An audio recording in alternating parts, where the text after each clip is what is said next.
Vamos fazer uma... limpar a mente, né?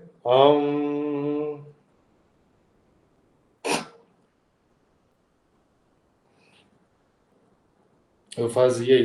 estão gravando já? Nossa.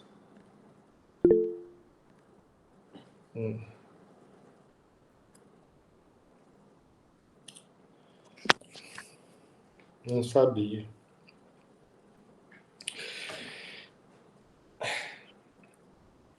Eu não sei, eu tô incomodado com alguma coisa.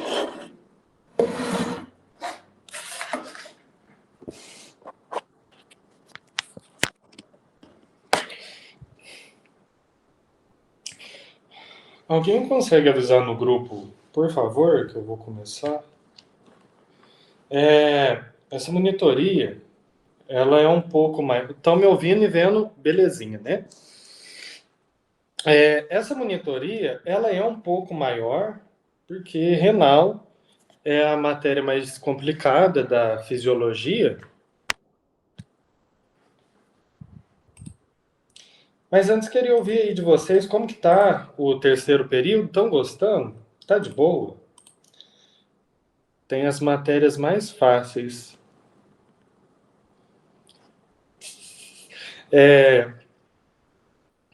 Não sei se já fizeram prova de SMI, mas recomendo que estudem e bastante. SMI é uma matéria muito importante. Eu acho mais intenso. Anatomia 3. Tudo que eu falo, não desesperem, não é tudo isso. A prova não é um bicho de sete cabeças, é bem tranquilo. SMI, o pessoal estuda demais fisiologia, estuda demais anatomia. Eu falo por mim, eu deixei de lado o SMI, falei, vai cobrar conhecimentos gerais de mulher e criança. Tomei. É uma das notas mais baixas que eu tive, então estudem SMI. E é muito importante. E aí, SMI, que assim, quando eu estava no terceiro período, eu falava que eu odiava saúde, pediatria e saúde da mulher. Só que, tipo, a gente precisa saber, a gente precisa gostar. Então, por mais que se alguém aí não goste, você tem que saber. Você vai atender, né, gestante, vai atender criança. E então tenta pelo menos achar alguma coisa que você gosta dentro da pediatria e da ginecologia. Aí depois de SMI eu comecei a gostar dos dois. Então essa é a minha dica, né? Neuro, neuro era só por Deus mesmo. Eu não captava muito, não. Mas aqui, de nefro, considerações iniciais, então. Prova do Zé, vocês já estão acostumados. O que ele vai usar da fisiologia? Tudo. Menos saúde feminina, assim, né? Fisiologia feminina. Líquidos corporais é o que mais usa, né, em nefro.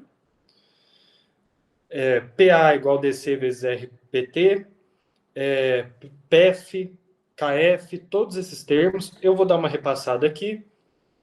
O que mais? Parte de neuro, aí essa eu marco com vocês no final de semana, faço outra chamada e a gente fala dos receptores, simpático para simpático. Nefro é a matéria mais complicada porque envolve muita fisiologia. Ontem eu tive nefro. Se alguém não gostar muito de nefro, vai gostar demais no avançado. As aulas dos professores são bem curtas e eles passam assim, relembram um pouco de fisiologia, mas o mais essencial é gostoso, é uma matéria muito gostosa. Eu comecei a gostar bastante. E atualmente, assim, das matérias que eu tenho atualmente, é a que eu mais gosto, né? Quem sabe. Mas é muito, assim, eu acho muito complicada. Muitos acham que é a matéria mais difícil de fisiologia e é a matéria mais difícil aqui da Clínica 1. E eu, por mais que eu dou a monitoria, eu leio, li o gaito, releio, faço os exercícios, é muita dúvida. Não se culpem por ter dúvida e não entender algumas coisas, é difícil mesmo, é complicado.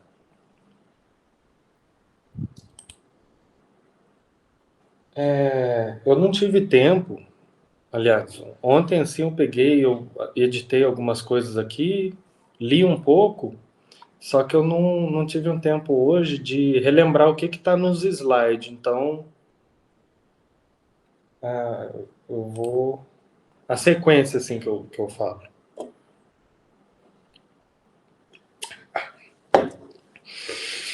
Todo mundo animado? Então, alguém pode me dar um oi por áudio, para eu não me sentir muito sozinho? Opa! Foi. As coisas mais... qualquer dúvida, pode levantar, pode ativar o áudio.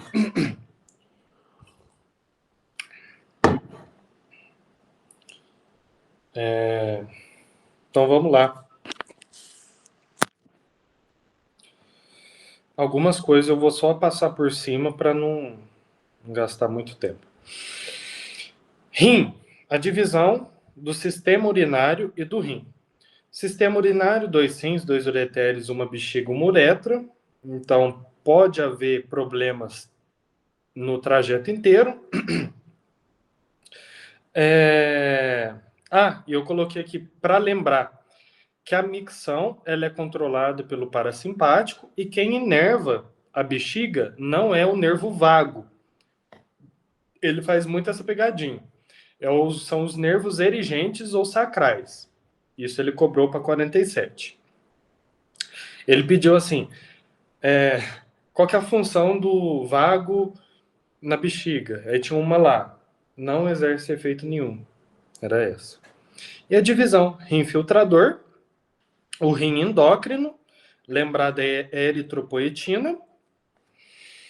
Se eu tenho algum problema pulmonar, ou qualquer situação que diminua a oxigenação nos rins, ativa a liberação de EPO. E a EPO estimula a síntese das hemácias.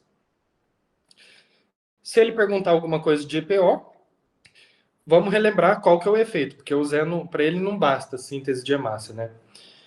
Eritropoetina converte célula tronco hematopoética em pró-eritroblastos, que na presença lá de vitamina C e B12, né, vai virar hemácia. A renina, a vitamina D, que é mais para o final da matéria, e lembrar que o rim faz neoglicogênese, que é a produção de glicose a partir a partir de glicerol, alanina e lactato. Olha que lindo que é renal. Ó, isso daqui vocês lembram do Tiago, né? A pirâmide. Aqui tem o córtex e aqui tem a medula. Top. A artéria que irriga é a artéria renal e a veia que sai é a veia renal. E aqui a gente tem, né, o ducto coletor que vai ali para a papila e vai para o cálice menor, cálice maior, pelve e por aí vai.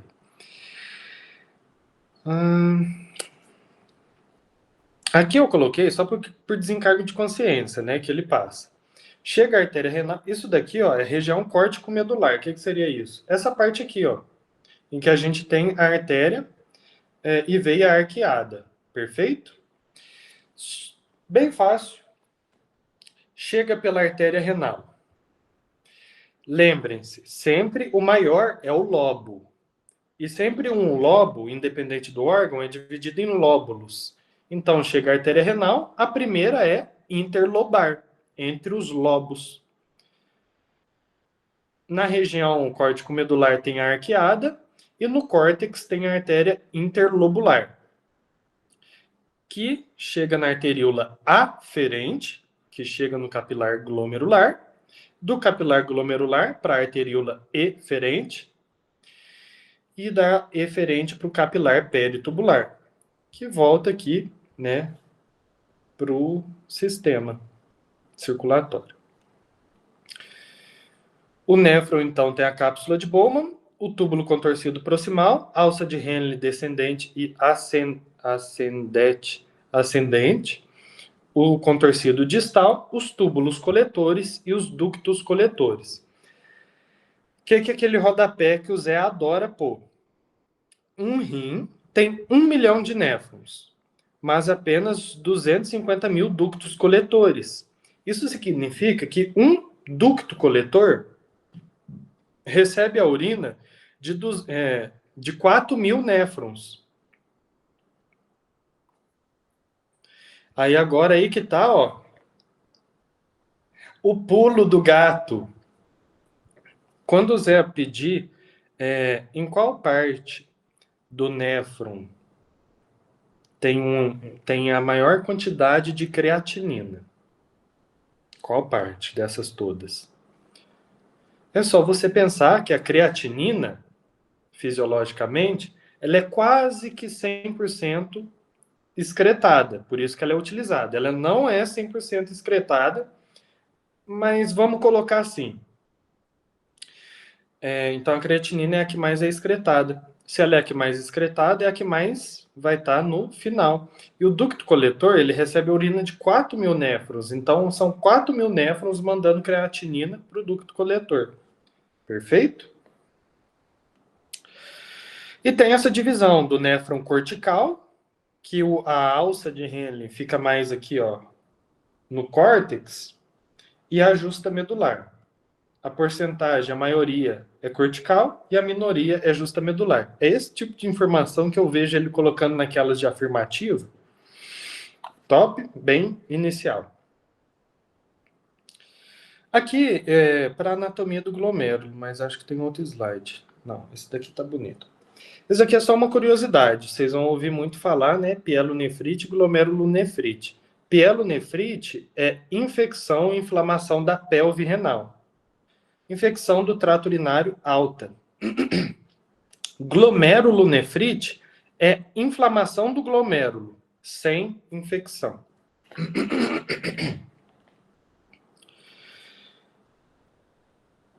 Anatomia do glomérulo.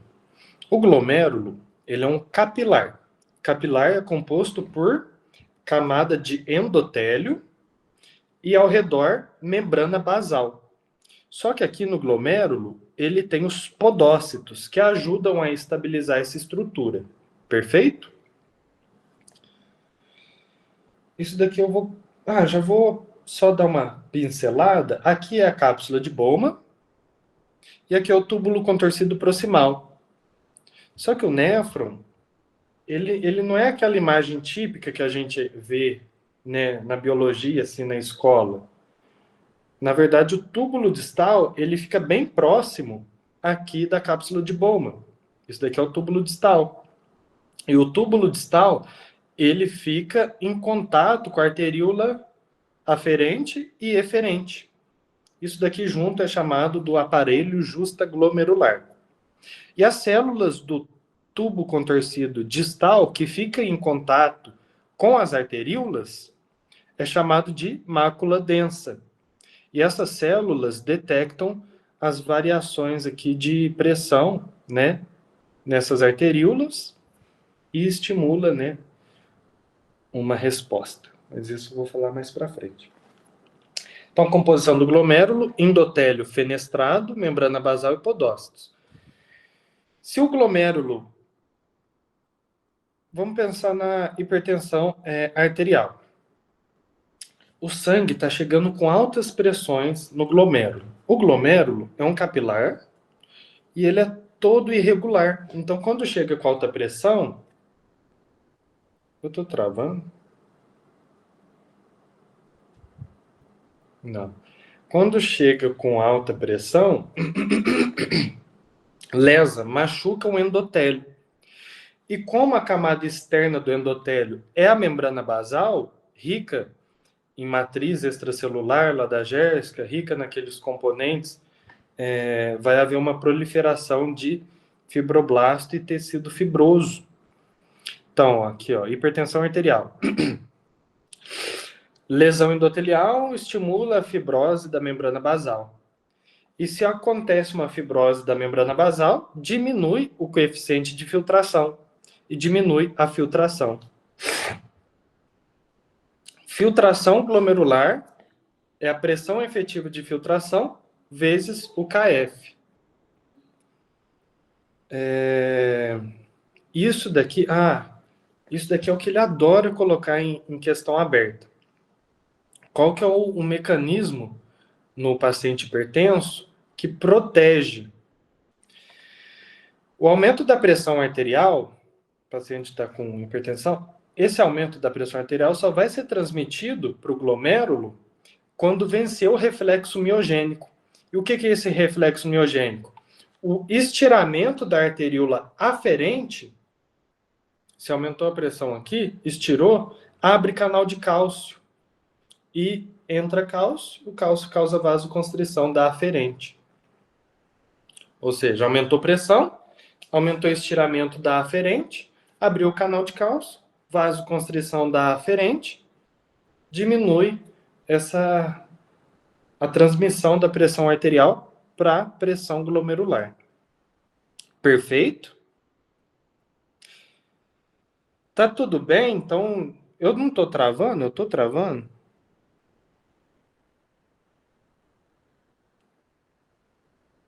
Top. Diabetes. Como que a diabetes afeta? A diabetes, hiperglicemia, formam os AIDS, os produtos de glicação avançada. E eles fazem a glicação do endotélio e diminui a produção de óxido nítrico, que é um vasodilatador. Se diminui um vasodilatador, aumenta vasoconstrição, aumenta RPT e aumenta a pressão arterial. Isso sistemicamente. E primeiro no diabetes, quais vão ser os vasos que são afetados primeiro? Os menorzinhos. Então, a retinopatia diabética vem antes da nefropatia diabética.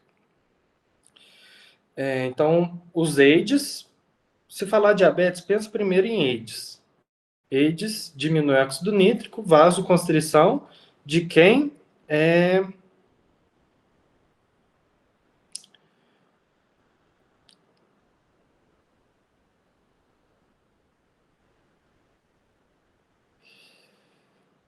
ele passa, se alguém souber me responder, vasoconstrição da aferente ou da eferente?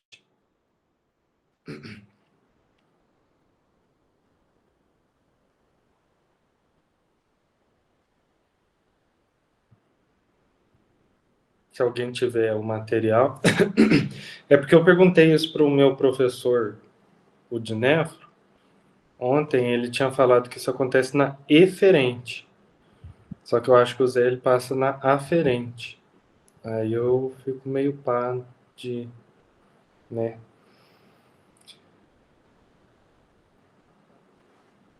Mas assim, vou falar como o Zé. Vasoconstrição da aferente, chega menos sangue, menos líquido no glomérulo, diminui a pressão hidrostática glomerular e, por consequência, vai diminuir a filtração glomerular.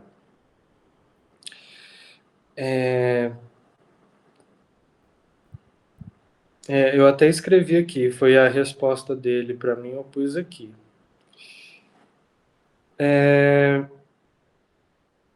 Mas é porque que ele explicou, né? Que o principal da diabetes, o principal mecanismo da diabetes é o aumento da pressão intraglomerular, aumento da pressão hidrostática glomerular. E como que isso iria acontecer? Com aumento da vasodilatação da eferente, começa a sair muito... Aliás, vasoconstrição da eferente. Pensa que aqui é eferente. Gerou vasoconstrição da eferente, acumulou líquido no glomérulo, aumentou a pressão hidrostática glomerular. E um rim que hiperfiltra, um rim que filtra demais, ele esclerosa e gera fibrose. E diminui a filtração. Então vejam como o aumento da pressão hidrostática glomerular por muito tempo, o aumento da filtração glomerular por muito tempo, é danoso e gera fibrose, o que vai diminuir a filtração glomerular. Deu para pegar? Por isso que um dos efeitos nefroprotetores, né, do IECA é justamente porque o IECA faz vasodilatação da eferente. Se a diabetes fez vasoconstrição, aumentou muito a pressão dentro do glomérulo, o IECA causa vasodilatação, como se ele abrisse a mangueira e esse excesso de líquido passasse e diminuísse, né, a filtração. Ué, mas diminuir a filtração não é ruim? É ruim na pessoa normal. O paciente que está com muita filtração é interessante. Isso eu vou falar depois, que é melhor. Isso daqui é uma curiosidade que ele falou para mim, o professor, e eu coloquei aqui, porque vai que o Zé põe, né? A cirrose diminui a enzima que degrada óxido nítrico. Então, aumenta o óxido nítrico e o paciente tem hipotensão. Pessoal, tudo bem esse slide? Alguma dúvida? Top! Porque é importante, sempre cai. Quando eu falar assim, chamar a atenção de vocês, tenta imaginar que o que eu vou falar, você está bem de frente ali com a questão aberta de hipertensão, perfeito? Questão aberta de diabetes. Tem que imaginar assim para dar aquele friozinho, né? Vou deixar para falar mais para frente, tem um slide só disso, fica bem mais fácil. Autorregulação da filtração glomerular. Isso aqui é o que ele adora, isso daqui é o que ele põe toda hora.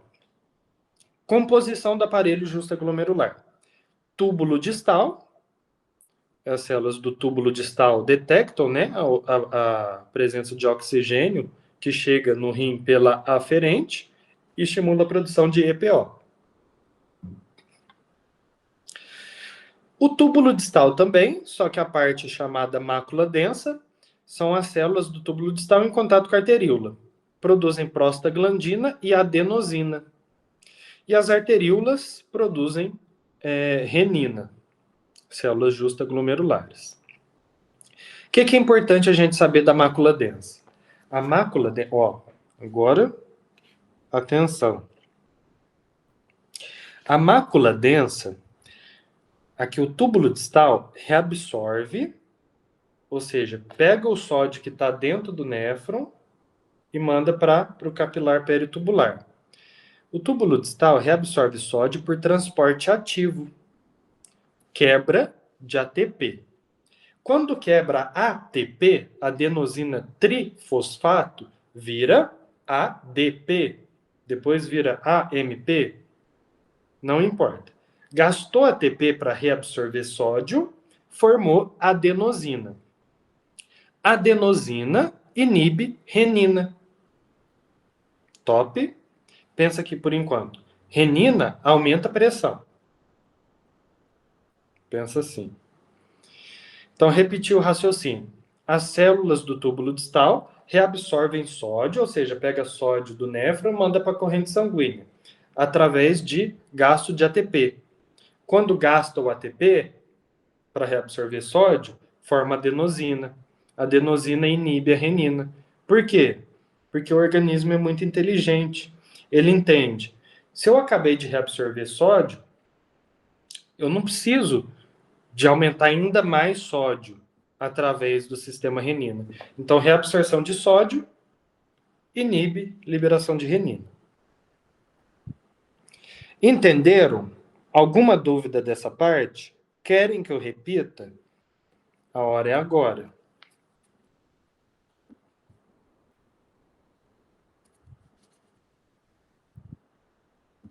Top. O túbulo distal reabsorve sódio. O que é isso? Pega o sódio que está no néfron e manda para a corrente sanguínea. Para isso acontecer, tem quebra de ATP. Quebrou ATP, formou adenosina. Adenosina inibe renina. Por quê? O sistema renina aumenta sódio e água na corrente sanguínea. Só que o organismo é inteligente. Ele percebe, eu acabei de reabsorver sódio. Por quê? Porque eu gastei ATP. Gastou ATP significa que acabou de reabsorver sódio. Não precisa de mais sódio. Por isso que o gasto de ATP, a adenosina que foi gerada do gasto de ATP, inibe a renina. Porque a célula entende que já está reabsorvendo sódio, já tem sódio na corrente sanguínea, não precisa de mais. Então, top. Mas se não ficou muito claro, tem um próximo slide, que esse é o mais importante. Isso daqui, que eu vou explicar agora, é o principal, uma das top coisas que ele põe em aberta. E tem que explicar tudo o passo a passo. Se não ficou muito claro o que eu acabei de explicar, vou explicar melhor agora. Vou partir do exemplo de diminuição de sangue chegando no rim. Quando o Zé passa essa matéria, ele parte desse ponto, diminuição de sangue chegando no rim. Só que ele não fala quais são as situações, né, que diminui sangue no rim. Ele pode até citar uma ou duas, mas quando chegar na prova, ele vai cobrar a terceira. Então, eu coloquei tudo aqui que ele pode cobrar. Eu vou falar bem devagar, passo a passo. Notem as palavras. Diminuiu sangue chegando no rim. Se diminuiu sangue chegando no rim, diminui o filtrado glomerular. Diminui o que vai ser filtrado. Isso diminui a pressão hidrostática glomerular, diminui a filtração glomerular e diminui a água e sódio que foi filtrado. Perfeito? Diminuiu o sangue no rim, diminuiu a filtração, diminuiu a água e sódio no rim.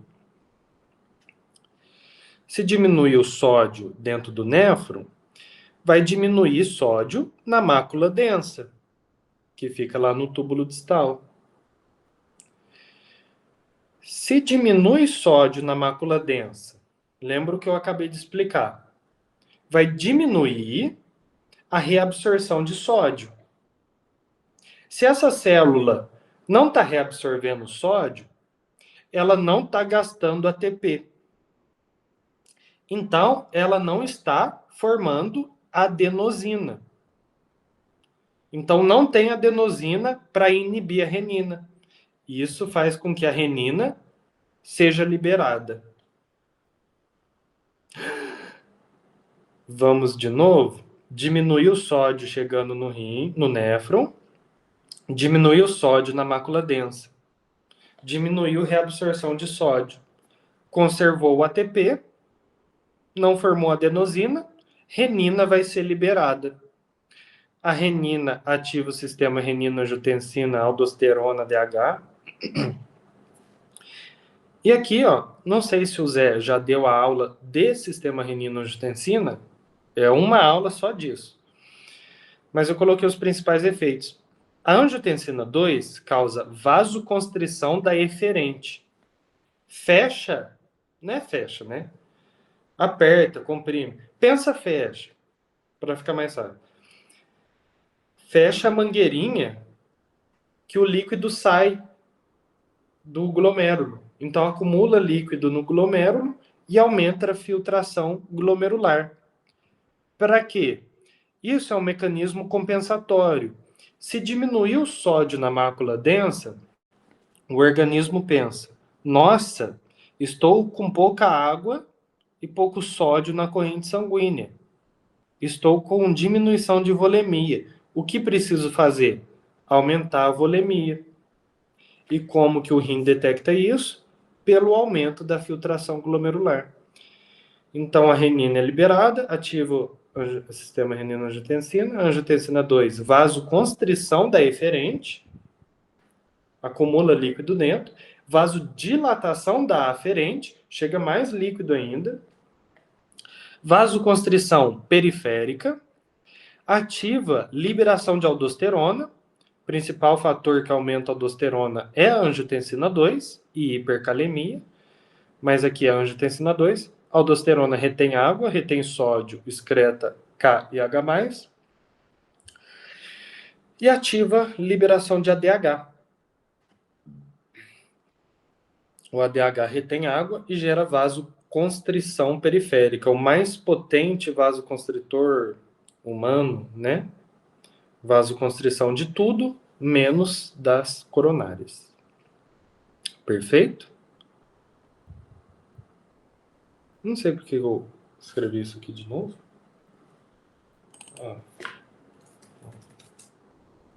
É. Deu para entender alguma dúvida dessa parte? Ou querem que eu repita?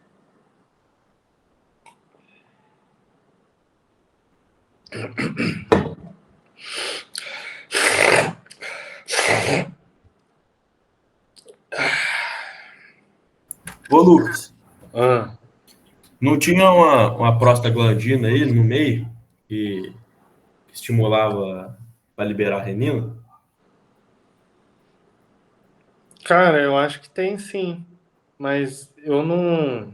A Lívia me mandou a anotação dela, eu até vi que ele acrescentou a prostaglandina, mas para a gente ele não tinha desentupir o ouvido. Mas pra gente ele não tinha passado, então não coloquei aqui. Mas se ele passou assim, na hora de explicar, já sabe. Explicar tudo igual ele passou. Então se ele comentou da prostaglandina, colocar também. Ah, Mas fechou, valeu. certinho. E o Zé é um brincalhão, né? Ele brinca demais.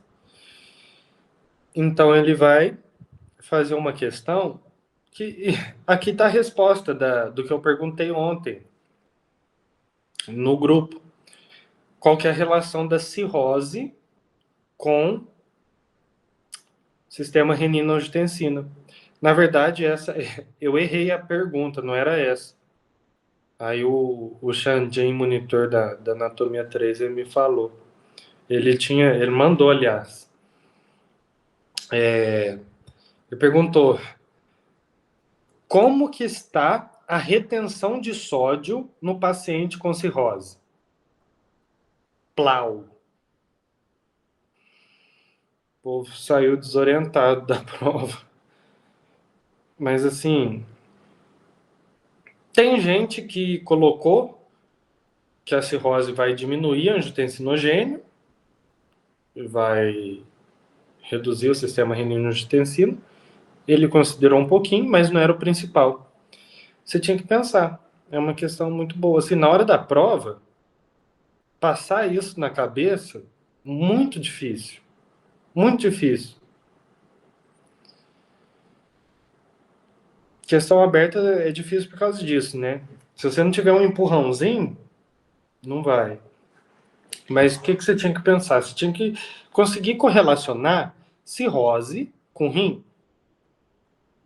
Rim líquido, líquido. O que a cirrose pode fazer com líquido? Aí você vai pensando, cirrose, icterícia, nada a ver. Cirrose, ascite, edema, ó, tem a ver com líquido.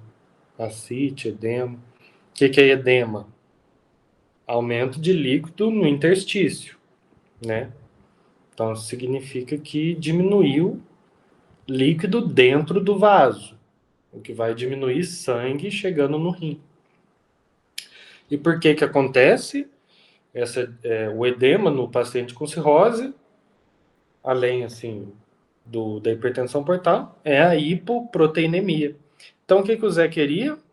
Ele queria que falasse cirrose, diminui função hepática, diminui produção de proteína, diminui pressão oncótica capilar, o que vai aumentar a filtração e vai aumentar o edema. E isso reduz líquido dentro do vaso, reduz a volemia e a gente chega aqui.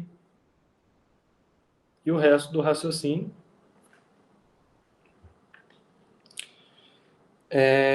então a retenção de sódio está aumentada no paciente com cirrose para tentar compensar.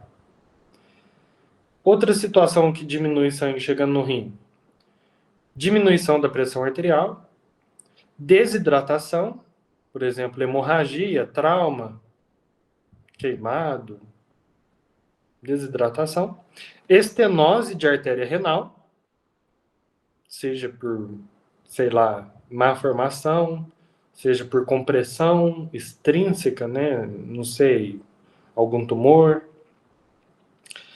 comprimindo a artéria renal. Tudo isso vai...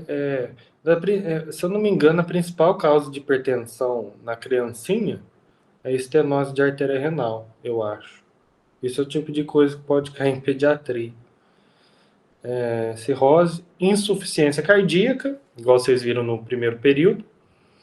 A insuficiência cardíaca diminui ou é uma insuficiência sistólica, não aguenta contrair, ou é insuficiência diastólica, né? Aliás, é hipertrofia, outra coisa. Mas para não confundir. Insuficiência cardíaca diminui débito cardíaco. O rim recebe entre 20 a 25 do débito cardíaco, o Zé usa como 22, né? Então, o rim sofre demais com a diminuição do débito cardíaco, o que estimula o sistema renina-angiotensina. Mas vale a pena falar assim da insuficiência cardíaca, porque vou falar da insuficiência cardíaca primeiro. A insuficiência cardíaca, você vai ter a diminuição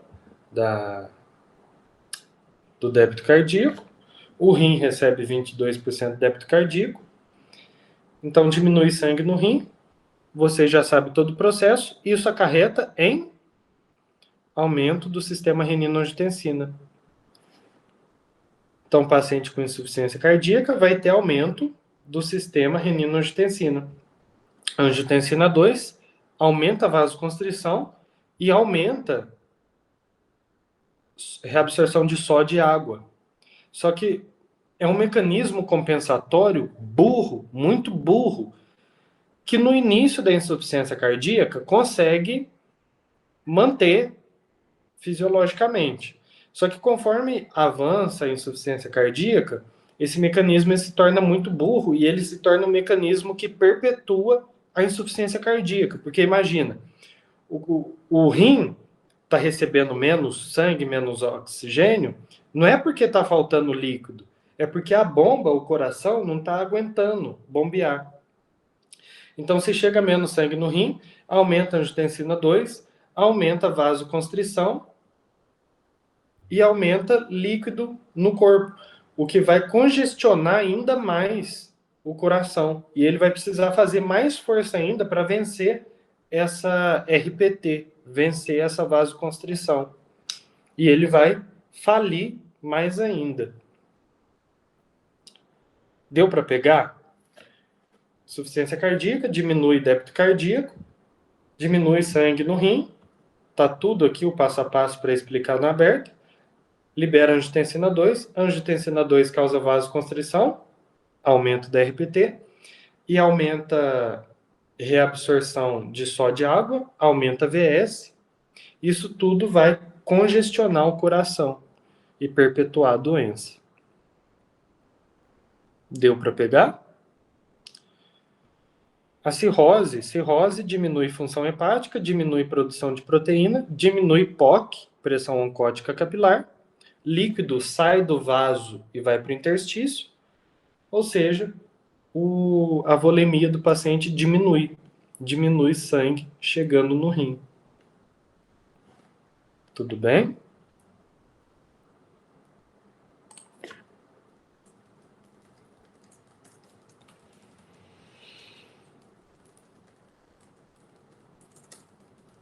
Vou escrever aqui para vocês lembrarem.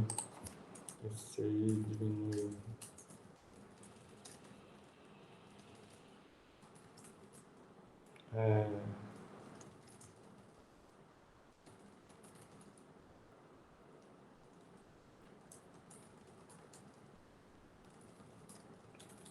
Só para lembrar depois,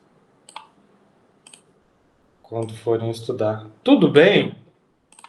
Autorregulação da filtração glomerular. Deu para pegar? Alguma dúvida?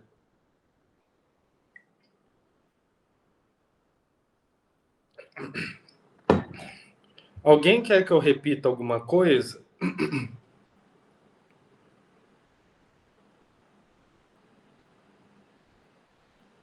É porque aqui na matéria de nefro, professor, ela explica só o começo e só o fim.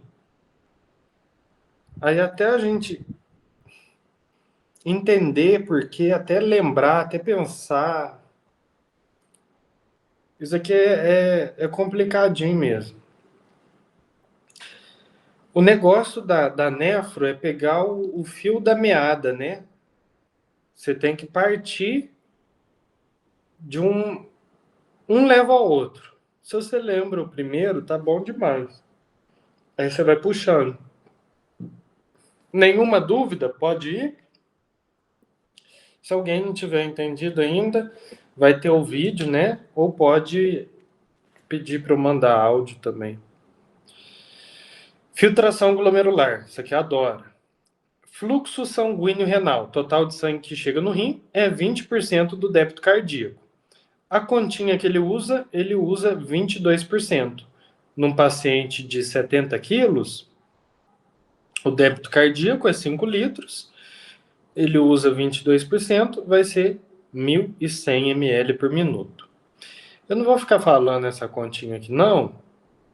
Vocês, quem quiser decorar. O importante é saber a porcentagem. Qual que é o fluxo plasmático renal? Uai, plasma é 60% do sangue. Logo, o fluxo plasmático renal vai ser 60% do fluxo sanguíneo renal, o total de sangue que chegou no rim. E por fim, a filtração glomerular vai ser 20% do fluxo plasmático renal.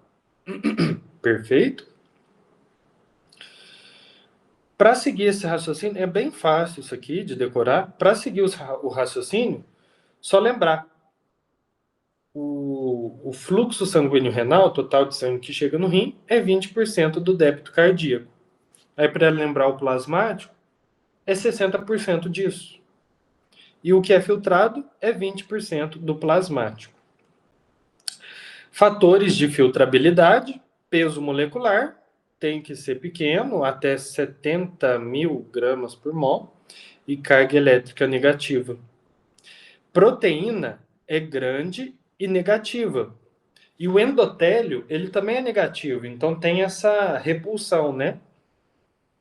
Então, se tem proteinúria, presença de proteína na urina, indica lesão renal. Não sei se o Zé chega a passar essa classificação aqui, mas fica para a vida. Até 140 miligramas, isso daqui é na urina de 24 horas. A proteína na urina. Até 140 é normal. Entre 140 miligramas e 3,5 gramas, glomerulonefrite, e acima de 3,5 é síndrome nefrótica. Hormônio proteico, então, não sai na urina, e esteroide sai na urina. Olha que perigo.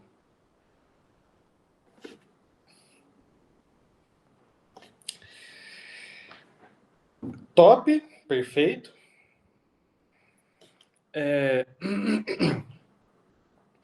Agora, isso daqui é o que ele adora também. Tudo ele adora na renal. Mas isso daqui é o que sempre costuma aparecer. Se não aparece em prova, aparece em EGI. Mas ele adora. Lembram da PEF, que tem a pressão hidrostática, né? A pressão oncótica. O que acontece aqui no glomérulo e no néfron? A gente tem uma pressão a favor da filtração, ou seja, a favor da passagem de líquido do glomérulo para o néfron, e a gente tem duas pressões que favorecem a passagem de líquido, né, do néfron para o glomérulo, e uma pressão, né, que mantém o líquido dentro do glomérulo. Qual que é a pressão que favorece a filtração glomerular? É a pressão hidrostática glomerular. Nada de novo. E quais que são as duas pressões que previnem, né, a filtração capilar? Pressão da cápsula de Bowman, ela é gerada, se eu não me engano, pelo próprio líquido que está dentro da cápsula de Bowman. E a pressão oncótica ou coloidosmótica glomerular é a pressão que as proteínas que estão passando aqui dentro do glomérulo fazem para manter o líquido dentro do glomérulo. Perfeito? E como que fica? PF, então. PF igual a força, a pressão a favor da filtração, que é a hidrostática glomerular, menos as duas pressões que são contra a filtração. Muito fácil, né? Então fica assim, PF igual hidrostática glomerular menos as outras duas. Colocando em valor, a hidrostática glomerular é a mais forte, que é 60, menos a de Bowman, que é 18, menos a oncótica glomerular, que é 32, a gente tem a PF igual 10, está escrito aqui. Top.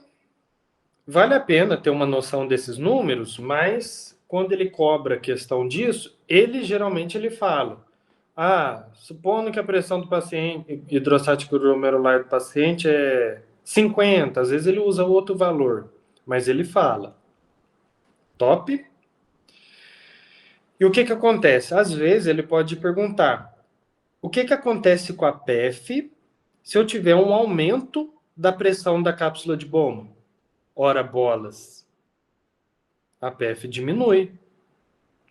Só lembrar, isso daqui, escreve assim no cantinho da prova e tenta imaginar, se aumentar isso aqui, vai diminuir isso aqui. Se aumentar a pressão hidrostática glomerular, vai aumentar a pressão efetiva de filtração. Top? Alguma dúvida desse slide?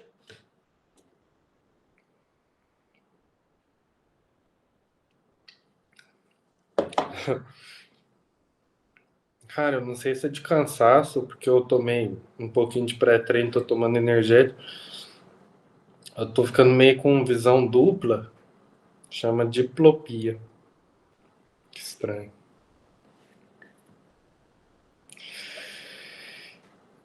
E para que é importante saber isso? Para a prática, para saber qual clínica, qual patologia afeta cada coisa aqui. Ó. Fatores que diminuem filtração glomerular. Então, sabendo, ó, eu vou colocar uma cor bonita.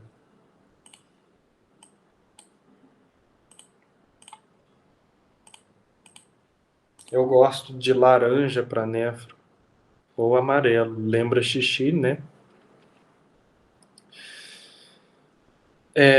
Fatores que diminuem filtração glomerular. Vamos lembrar, filtração glomerular é PF, pressão efetiva de filtração, que envolve a pressão hidrostática glomerular, pressão da cápsula de Bowman, e a pressão oncótica glomerular. Então, filtração glomerular é PF vezes KF. KF é a condutibilidade hidráulica, que é a mesma coisa que permeabilidade, vezes a área do capilar. Então, o que diminui filtração glomerular? Diminuição de PF e diminuição de KF. Top? Só que aqui dentro da PF, o que vai diminuir a filtração? Diminuição da pressão hidrostática glomerular ou o aumento da pressão da cápsula de Bowman ou o aumento da pressão oncótica glomerular. Porque é uma conta aqui de menos, né? Perfeito? Matemática. O que é importante? O que diminui filtração? Diminuição de KF. Já comentei no início as duas principais doenças: hipertensão arterial e diabetes. Hipertensão é por conta da lesão endotelial. Se vencer o reflexo miogênico, vai estimular essa proliferação de tecido fibroso. E a diabetes é porque ocorre um aumento, ela estimula a filtração glomerular por muito tempo. E isso acaba estimulando a esclerose desse glomérulo. E vocês também podem falar que a diabetes diminui o óxido nítrico e isso causa vasoconstrição e dá aferente e vai diminuir a chegada de líquido dentro do glomérulo. Pessoal, se ficar alguma coisa confuso, parecer que ao mesmo tempo que acontece uma coisa, acontece outra, é normal. Eu tinha muita dúvida quando isso acontecia, eu perguntei pro Robson, pro Francisco, para tirar as dúvidas, os professores da Nefro, e realmente tem muita coisa fisiológica que acontece ao mesmo tempo, mas depende do que vai predominar. Uma coisa que eu sempre tive dúvida era por que na doença renal, assim, tanto da diabetes, né, mas usar o exemplo da diabetes, como que ao mesmo tempo que tinha diminuição da filtração glomerular, de substância normal, substância pequena, tinha aumento da filtração de proteína, que é grande.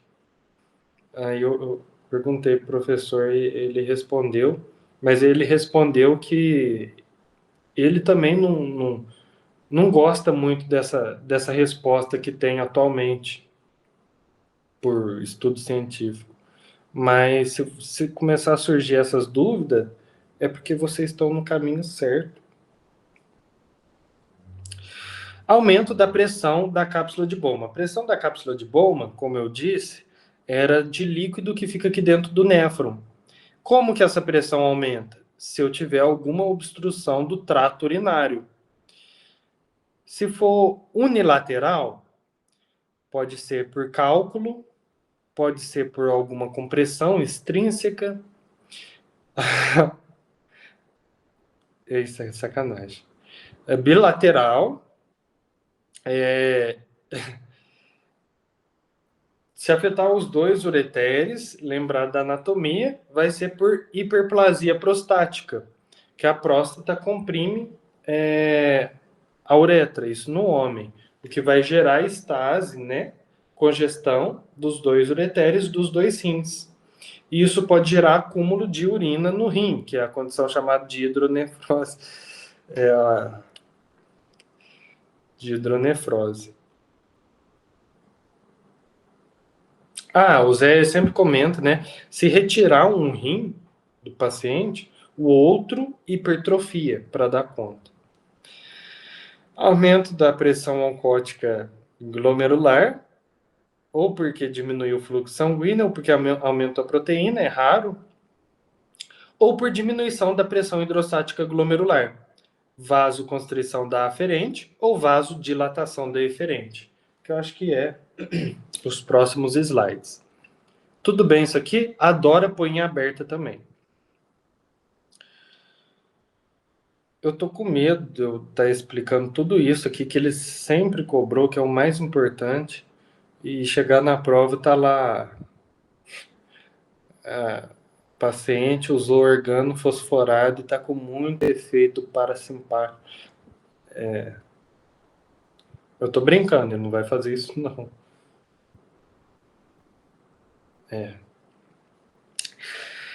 Aqui eu fiz um desenho. Na internet tem uns esqueminha mais bonito, mais de ver, mas eu achei esse mais didático assim. Vamos refletir aqui comigo. O que a gente tem, perdão, é a energético me dá eructação.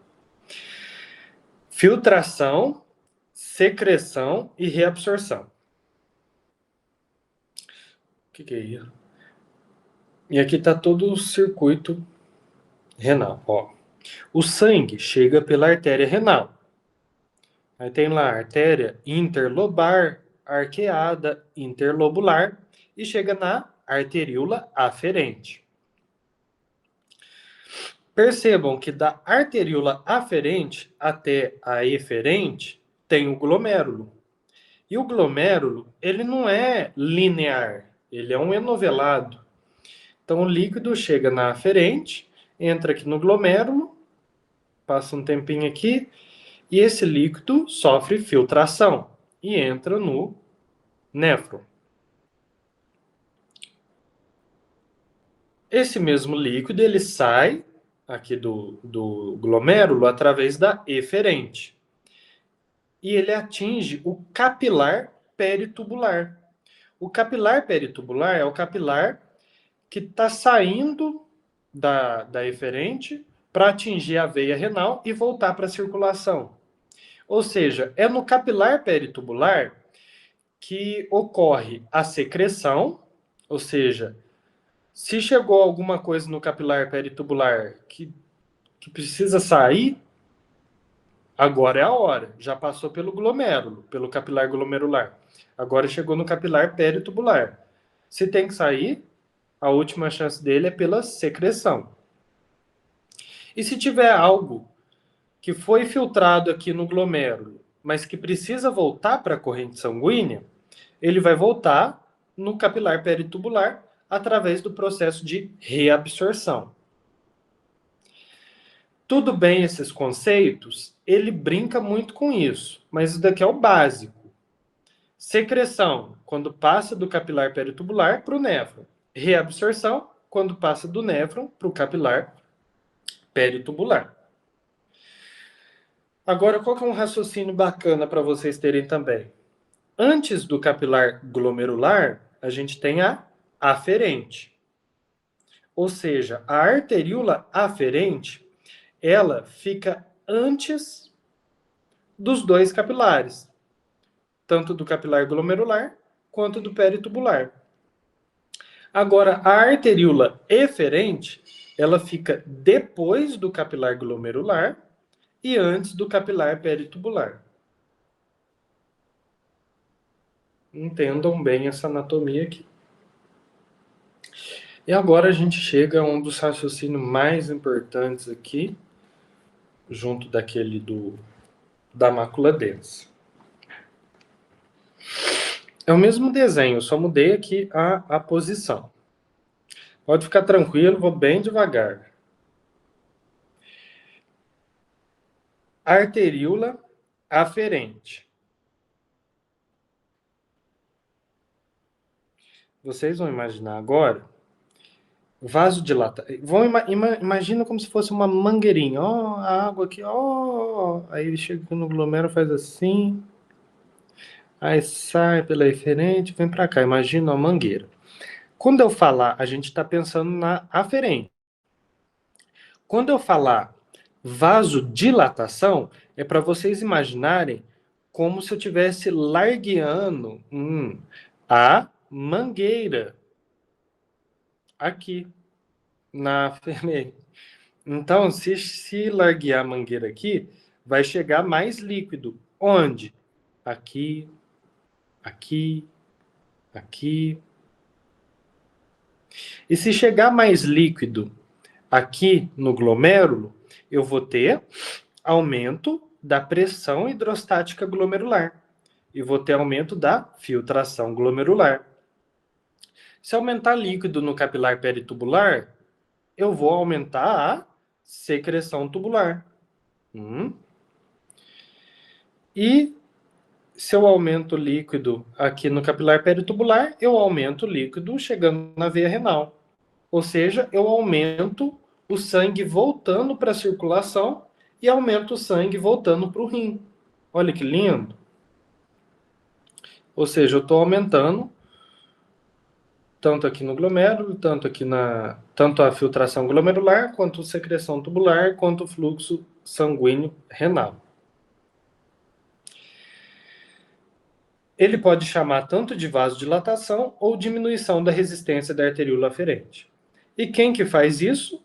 Óxido nítrico e prostaglandina. Top. Isso daqui é a resposta lá daquela questão que eu mandei ontem. Alguém tinha me falado que foram mandar perguntar para o Zé, mostrar a questão, perguntar para ele. Ele falou que era outra alternativa. Mas siga o que está no guide, porque o guide você pega assim e mostra assim, ó. Top.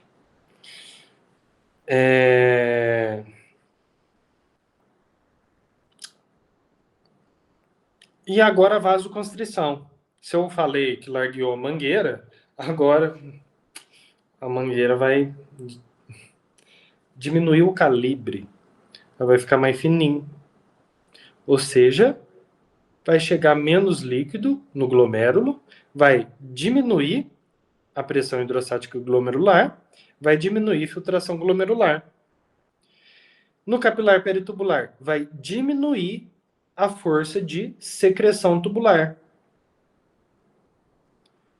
E se diminui a força que o líquido faz para passar do peri para dentro do néfron, vai acabar de tabela aumentando a força que o líquido faz dentro do néfron para dentro do peritubular.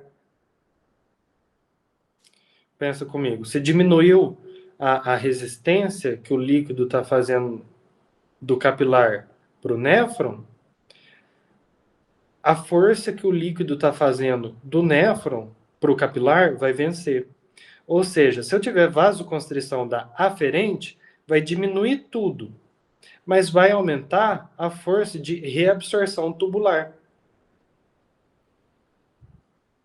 Isso é o que ele adora. E,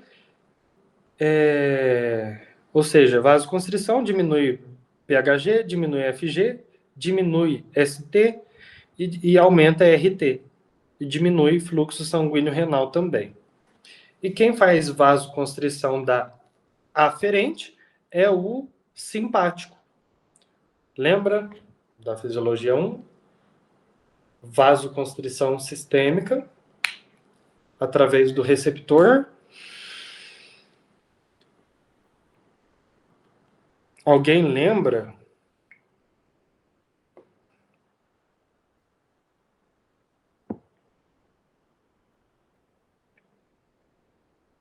Perfeito. O receptor alfa-1 adrenérgico, vasoconstrição. Então, simpático causa vasoconstrição aqui. Tudo bem, arteríola aferente? Vocês entenderam?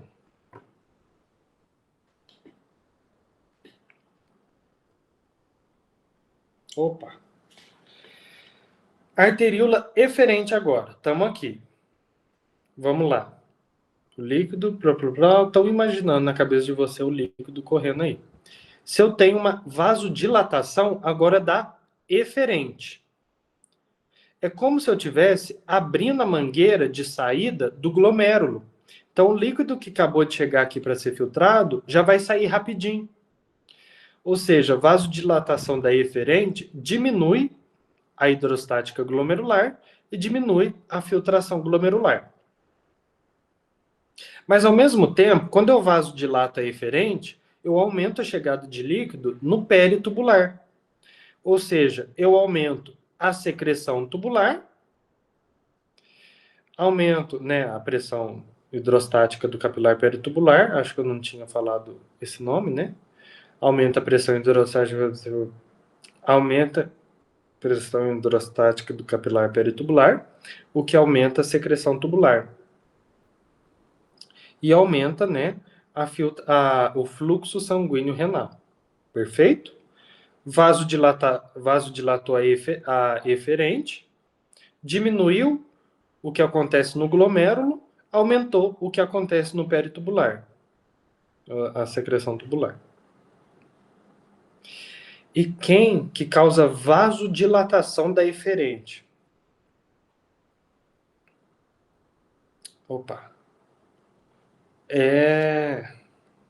Nossa, nada a ver.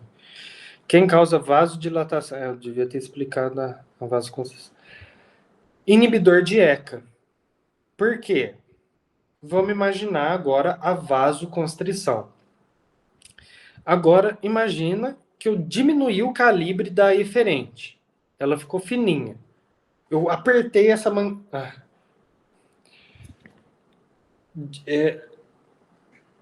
a mangueira da eferente foi apertada. Ou seja, vai congestionar líquido aqui no glomérulo. Isso vai aumentar a pressão hidrostática glomerular, vai aumentar a filtração glomerular, mas ao mesmo tempo vai diminuir a pressão hidrostática no capilar peritubular, diminuir secreção tubular e vai favorecer a reabsorção tubular. Vamos de novo? Quem causa vasoconstrição da eferente é a angiotensina 2. Lembra lá? Diminuiu sangue chegando no rim. Diminuiu sódio na mácula densa. Aumentou liberação de renina. Aumentou angiotensina 2. A angiotensina 2 vem e causa vasoconstrição da eferente, o que vai aumentar líquido dentro do glomérulo, aumenta pHg, aumenta a filtração glomerular. E o aumento da filtração glomerular vai aumentar sódio na mácula densa.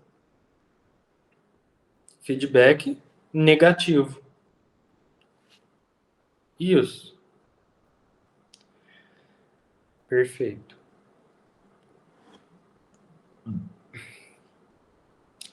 Então, quando eu falo aqui, ó, que teve vasoconstrição da eferente, aumenta a filtração glomerular, mas diminui líquido no capilar peritubular, diminui pressão hidrostática do peritubular, diminui secreção, favorece reabsorção. E quem que causa vasodilatação vai ser o inibidor de ECA, inibidor da enzima conversora de angiotensina. O inibidor de ECA vem e causa vasodilatação da eferente. Perfeito? Por isso que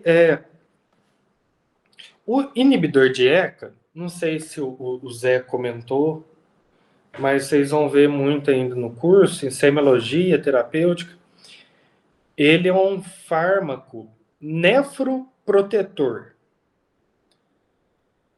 Só que, ao mesmo tempo, ele também piora a doença renal crônica, a doença renal grave. Então, como é que pode, né? Um remédio, ao mesmo tempo, ele ser protetor, nefroprotetor, mas piorar a doença renal. Por quê? Aí é o que eu expliquei lá, junto com na diabetes, né? O principal problema da diabetes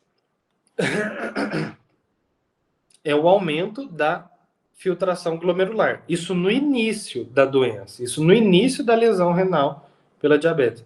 Aumenta a filtração glomerular. Isso por muito tempo vai fibrosando e diminui a filtração glomerular. Se usar o IECA no começo, o inibidor de ECA vem aqui e abre a mangueirinha para esse excesso de líquido que está aqui gerando hiperfiltração, esse excesso de líquido vai embora. Então, o inibidor de ECA no começo vai proteger. Mas, se já está bem evoluída essa doença e o paciente já está com diminuição da filtração, se você usar o IECA, vai diminuir ainda mais a filtração. Um raciocínio bacana, talvez isso o Zé ainda não cobre, isso seja mais para frente, mas eu acho legal falar para vocês, porque nefro é difícil mais para frente também, e isso já ajuda a diminuir um pouco de dúvida. Isso daqui é o que eu nem lembrava, eu lembrei, né, na aula, mas eu não lembrava que o Zé falava. Eu acho que ele chegou a falar para vocês do Goldblatt, pegou o cachorro, pôs um clipe no rim do cachorro.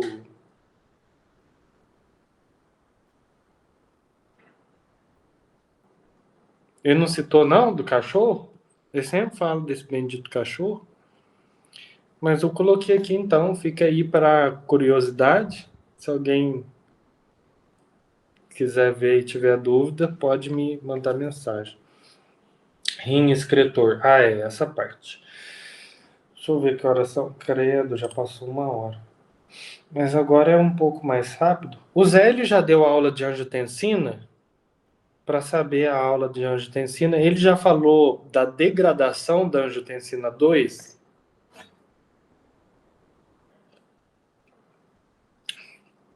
Perfeito. Então tá acabando. Agora essa é a parte assim que eu acho um pouco mais canseirinha, que envolve muita. Eu coloquei o básico aqui. O que eu recomendo é vocês lerem a anotação, dar uma lida no guide. Mas eu coloquei aqui, ó. A sequência túbulo proximal, alça de Henle descendente, alça de Henle ascendente, a parte espessa, túbulo distal e ducto coletor. Túbulo proximal. Características. Célula cuboide rica em mitocôndria. Se é rica em mitocôndria, significa que ela precisa de muito ATP. Se ela precisa muito de ATP, significa que ela reabsorve muita coisa. Olha a quantidade de coisa que o túbulo proximal reabsorve. Água, sódio, bicarbonato, glicose, aminoácido, proteína, ureia. E eu coloquei aqui na frente o mecanismo pelo qual cada um é reabsorvido. DF é difusão facilitada. Importante saber esse comecinho, a cara dele, pôr naquelas afirmativas, né? 1, 2, 3, aí tá lá. Túbulo proximal é pobre em mitocôndria, aí ó, falso. E o que é secretado? H+, eu sempre esqueço qual que é amônia e qual que é amônio. Não lembro. Ureia e creatinina. E reabsorve água, sódio, blá, blá, blá. E eu coloquei aqui, ó, a reabsorção de glicose no néfron acontece no túbulo contorcido proximal.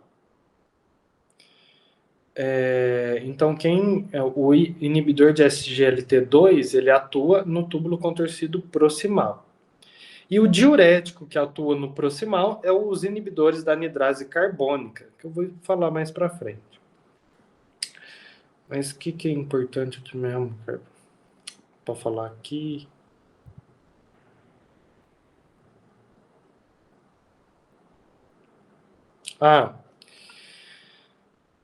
O líquido, ele acabou de chegar no néfron. Só que o... Perfeito, obrigado.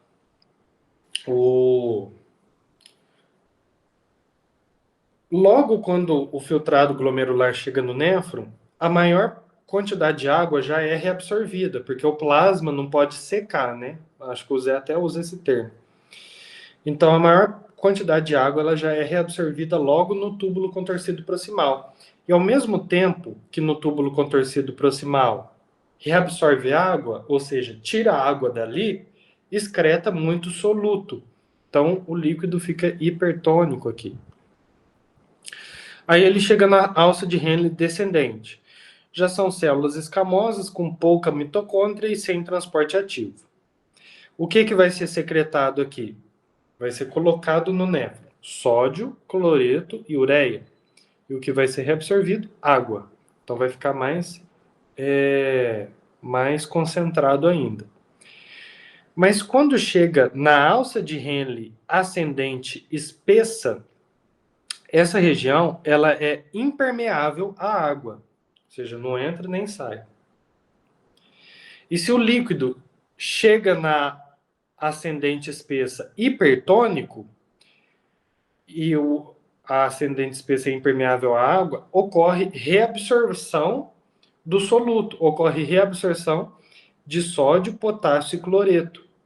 Ou seja, o líquido aqui chega hipertônico, mas reabsorve soluto. Então o líquido fica hipotônico aqui na ascendente espessa. E quem atua, qual é o diurético que atua aqui na alça? É a furosemida. Ela inibe o cotransporte de sódio, potássio e cloreto. O Zé, ele enche a boca para falar desse cotransportador, né? Eu sempre lembro por causa dele falando.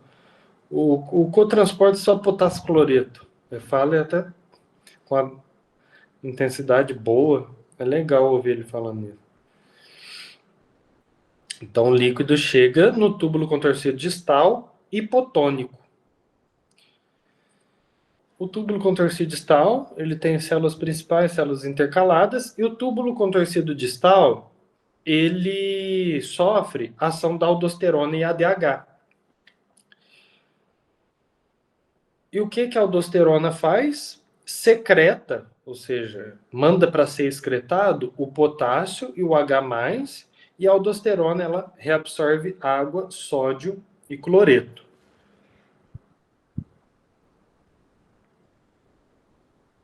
E quem atua? Aí tem dois diuréticos que vão atuar aqui no túbulo contorcido distal.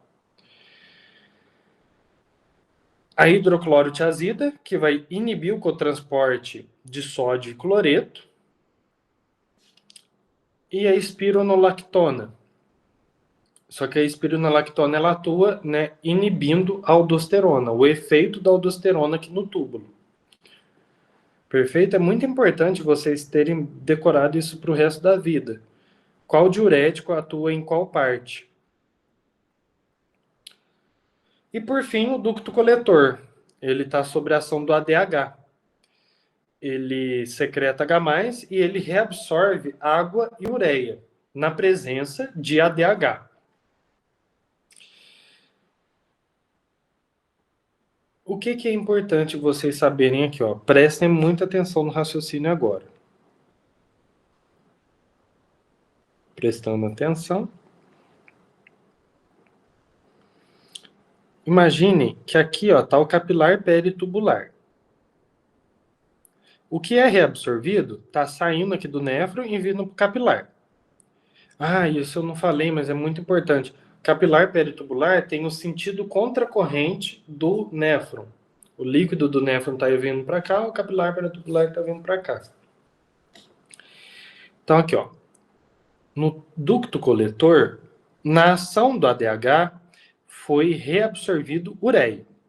A ureia veio para o capilar peritubular. A ureia vai vindo para cá. Quando essa ureia, vindo no capilar peritubular, atinge aqui o nível da alça de Henle descendente, essa ureia, ela exerce efeito osmótico na água que está passando aqui no néfron. Ou seja, a ureia lá do ducto coletor, que foi reabsorvida lá no ducto coletor, caiu no capilar peritubular, quando chega a nível de alça de Henle descendente, essa ureia exerce efeito osmolar e puxa a água que estava ali dentro da alça de Henle, o que favorece essa reabsorção de água na alça de Henle descendente. Top. Aqui eu coloquei a imagem do gaito, bonita. E aqui, especificamente do túbulo contorcido proximal. O que vale a pena lembrar? Água, maior parte é reabsorvida aqui. Sódio, ele é reabsorvido por transporte ativo pela bomba de sódio potássio, bomba de sódio potássio TPase. Lembrar de colocar, se for abreviar, colocar carga, põe a carga, né? Senão toma zero. Cotransporte de NaCl e antiporte. Bicarbonato, reabsorvido por difusão facilitada. Vou deixar para falar isso aqui depois. Cloreto é reabsorvido por cotransporte sódio-cloreto. Glicose reabsorvida por SGLT2 com sódio. Aminoácido, uma pequena porção é reabsorvida por cotransporte sódico, ou seja, aí está outro pulo do gato. Excesso de proteína dietética da dieta. O aminoácido, ele é reabsorvido num túbulo contorcido proximal junto com sódio. Então, se eu como muita proteína, reabsorve muito sódio junto. Se reabsorve muito sódio no túbulo contorcido proximal, diminui sódio na mácula densa. E aí é o que vocês já sabem. Ativa o sistema renina. Angiotensina 2 causa vasoconstrição da eferente. Aumenta o líquido no glomérulo, aumenta a filtração glomerular, na tentativa de excretar ureia. Então, essa é a relação do aminoácido, da proteína, tanto com o rim, quanto com hipertensão. Porque para ser reabsorvido o aminoácido é junto com sódio. Proteína, uma pequena quantidade é reabsorvida, mas é reabsorvida por endocitose. Cálcio e magnésio. O paratormônio aumenta a reabsorção de cálcio e magnésio e diminui a reabsorção de fosfato. Aí, essa parte ele gosta. Eu lembro que ele deu essa aula um dia antes da minha prova. Explicou tudo isso de anidrase carbônica. Ele passa uma aula falando isso, né? E a prova era no outro dia e cobrou. Explique os inibidores de anidrase carbônica. Olha para ver. Eu coloquei essa foto bem bonita. Nossa. O que é importante? O CO2 que entrou dentro, isso daqui é o néfron.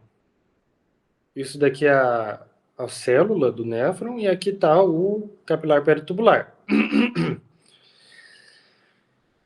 O CO2 entra. Eu não vou perder muito tempo com isso. Vou só explicar o mais importante. Não estou conseguindo coçar as costas. Nossa.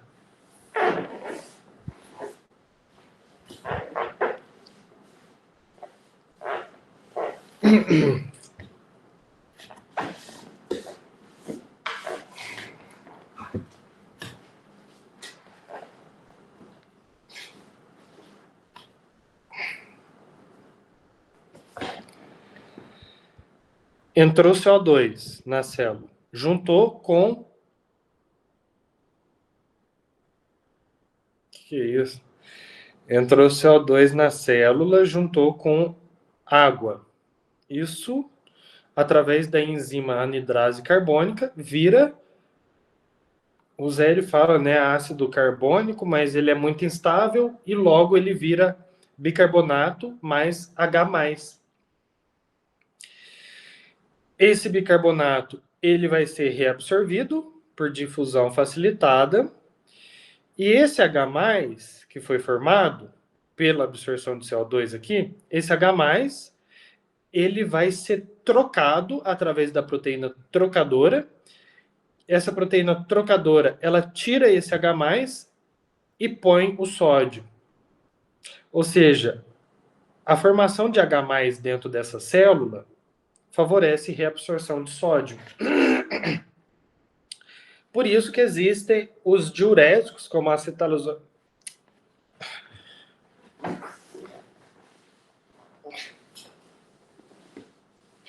Existe diurético como a acetazolamida, que inibe a anidrase carbônica e não deixa formar o bicarbonato e nem H+. Ou seja, diminui a reabsorção de sódio. Esse sódio fica mais tempo no túbulo, exerce osmolaridade, puxa mais água e é eliminado. Só que ao mesmo tempo ele diminui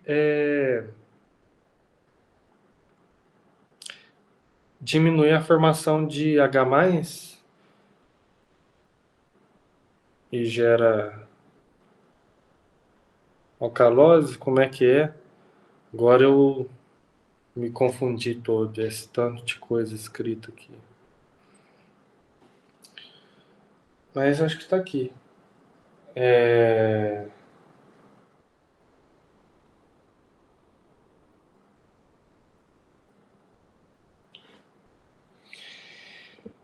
Mas o mais importante aqui, diuréticos.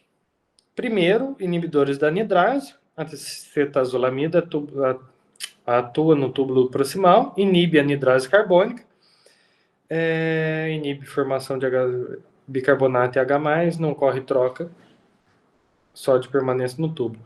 Só que ele aumenta o H+, então ele pode gerar acidose e diminui bicarbonato. Acidose metabólica, compensação respiratória, taquipneia, hiperventilação. Na semiologia chama respiração de Kussmaul, para vocês já terem ouvido falar isso. Perfeito? Isso é uma questão que o Zé às vezes cobra. Cite 2 situações que correlacione a fisiologia do pulmão e o rim. Fácil. Primeira, pensa, eritropoetina. Segundo, acidose metabólica. Furosemida atua na alça de Henle, inibe o cotransporte de sódio e potássio cloreto, aumenta sódio no túbulo e é excretado. Hidroclorotiazida atua no túbulo distal, inibe o cotransporte de sódio e cloreto, e ele é melhor para edema e problema respiratório. Espironolactona, antagonista de aldosterona, atua no túbulo distal e diminui o efeito da aldosterona. E ele é chamado de poupador de potássio. Perfeito? E o manitol, que é por osmolaridade, ele não é reabsorvido, então ele fica muito tempo no néfron exercendo osmolaridade. Isso daqui é outra coisa muito importante que ele pode pôr em aberto. Como que ocorre a reabsorção de glicose? Através do SGLT2. SGLT, Sodium Glucose Transporter, ele reabsorve glicose e sódio junto. Só que ele reabsorve só até 375 miligramas por minuto de glicose. Se tiver um excesso de glicose acima disso, esse excesso vai ficar muito tempo ali no néfron, vai puxar água e vai gerar a poliúria, polidipsia, e esse excesso de glicose ali pode estimular o aparecimento de bactéria e infecção urinária.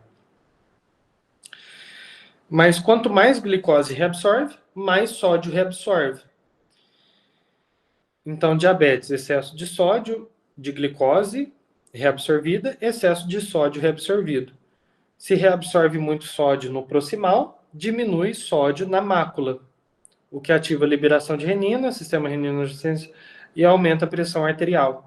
Por isso que diabetes pode gerar hipertensão. Isso aqui é o resumo do resumo. Aí, para explicar direitinho, vocês vão no passo a passo. Top. E proteína também. O excesso de aminoácido que é reabsorvido, reabsorve sódio junto, diminui sódio na mácula, libera renina, aumenta a pressão arterial. Só que aqui no caso da proteína é pouco. Não sei se existe caso de pessoa que ficou hipertensa por comer muita proteína. Mas uma coisa interessante, eu perguntei pro professor ontem para tirar a dúvida com ele, e é o trabalho que eu estou fazendo de iniciação científica. A relação entre ingestão de proteína e doença renal. Se paciente, atletas de musculação com dieta hiperproteica tem problema renal. Aí ele me respondeu que ainda se estuda o porquê que não é provável que cause doença renal, mas em quem já tem pode piorar.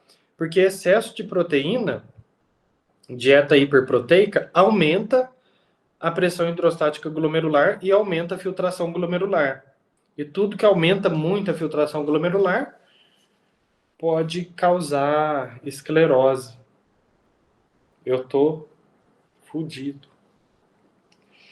E aqui eu coloquei só a título de curiosidade, foi a resposta dele para aquela pergunta que eu fiz. Como diabetes diminui filtração, mas ao mesmo tempo aumenta proteinúria? Aí ele desenhou isso no quadro, é como se fosse o capilar. O capilar é assim, né? Aí abriu a área dele. O capilar é cheio de poros de filtração. E cheio de poros a gente tem, naturalmente, poros de proteína, mas é muito pouco. Aí o paciente, quando ele tem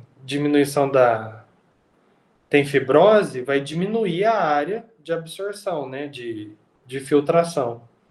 E às vezes pode acontecer da área que sobrou ter mais poro de proteína do que poro do restante.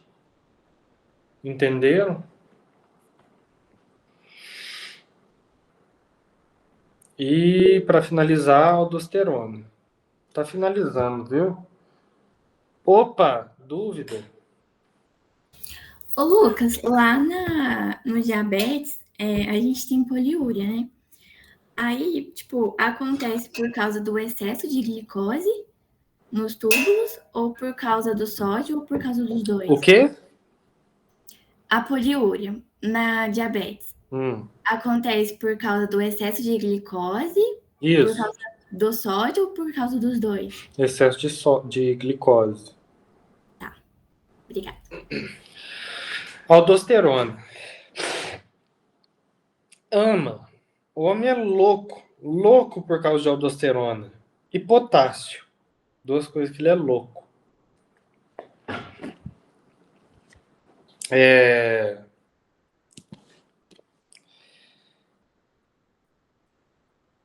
Aldosterona é um mineralocorticoide produzido na zona glomerular do córtex da adrenal. Importantíssimo saber isso. Sempre ele troca alguma palavrinha aqui, tipo, ele põe lá medula, naquelas de afirmativo. Falso. Glomerular do córtex adrenal. O que estimula a aldosterona? Principal, hipercalemia, aumento de potássio, e angiotensina 2. A diminuição de pressão arterial ou diminuição da volemia, porque a diminuição disso vai aumentar a liberação de angiotensina 2. Aldosterona estimulada por hipercalemia e angiotensina 2. Função da aldosterona: aumenta a reabsorção de sódio e água. E aumenta a excreção de potássio, aumenta a secreção, né, a excreção de potássio e hidrogênio.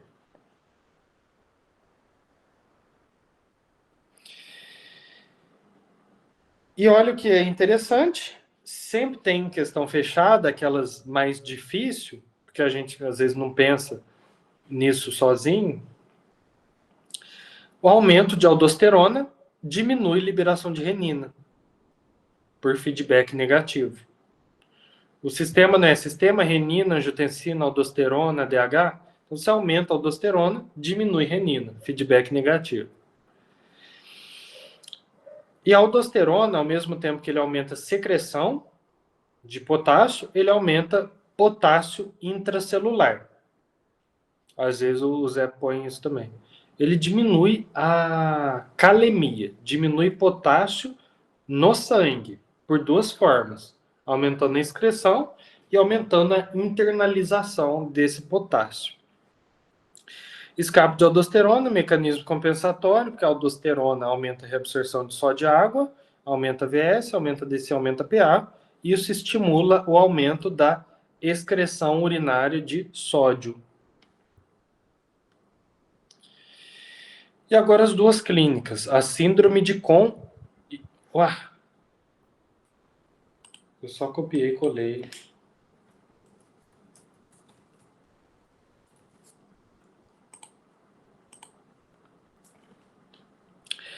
A síndrome de Kohn é um excesso de aldosterona. Sempre que eu preciso pensar em síndrome de Kohn, doença de Addison ou espironolactona, eu nunca penso assim. Eu sempre tenho que pensar primeiro na aldosterona. Sempre pensa em primeiro nela. O que a aldosterona faz? Ela aumenta a reabsorção de sódio e água, aumenta excreção de potássio e excreção de H+. Então, para pensar nas doenças, muito simples. Só lembrar da função dela. Síndrome de Kohn, hiperaldosteronismo primário, excesso de aldosterona. Então, se eu tenho reabsorção de sódio e água em excesso, aumenta a pressão arterial. Aumento da perda de potássio em excesso, vou ter hipocalemia. Diminui potássio na corrente sanguínea. Ou seja, a célula perde potássio para tentar compensar. Diminuição de potássio dentro da célula fica hiperpolarizada, a célula fica muito negativa. E isso dificulta essa célula de despolarizar. Por isso que diminuição de potássio gera fraqueza muscular. Aumenta a excreção de H+. Então, o paciente tem alcalose metabólica. E a alcalose metabólica gera diminuição de potássio. E, por fim, a doença de Addison. Aí é diminuição de aldosterona por insuficiência adrenal primária.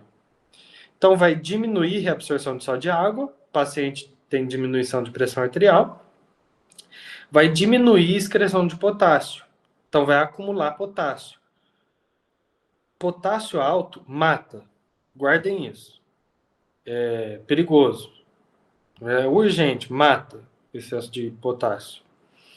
Hipercalemia gera arritmia. Diminuição de excreção de H+, acumula H+, acidose metabólica.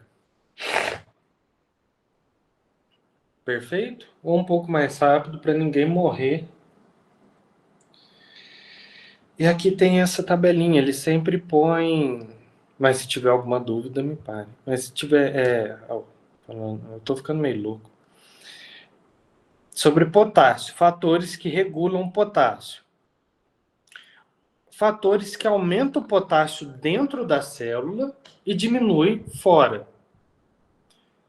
Insulina, aldosterona, estimulação beta-adrenérgica e alcalose.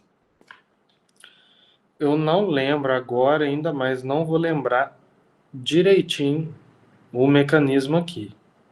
Mas deve ter no gaito. E fatores que...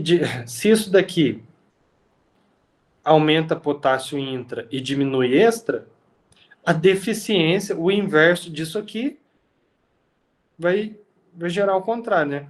O que diminui potássio dentro da célula e aumenta extra? Deficiência de insulina, diabetes, deficiência de aldosterona, Addison,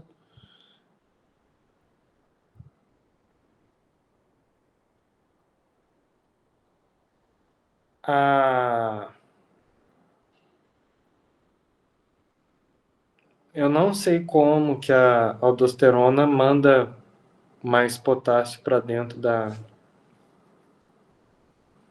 da célula. Eu já li isso daqui no Guide, mas eu já perguntei pro Zé também, mas eu acho que eu sou retardado.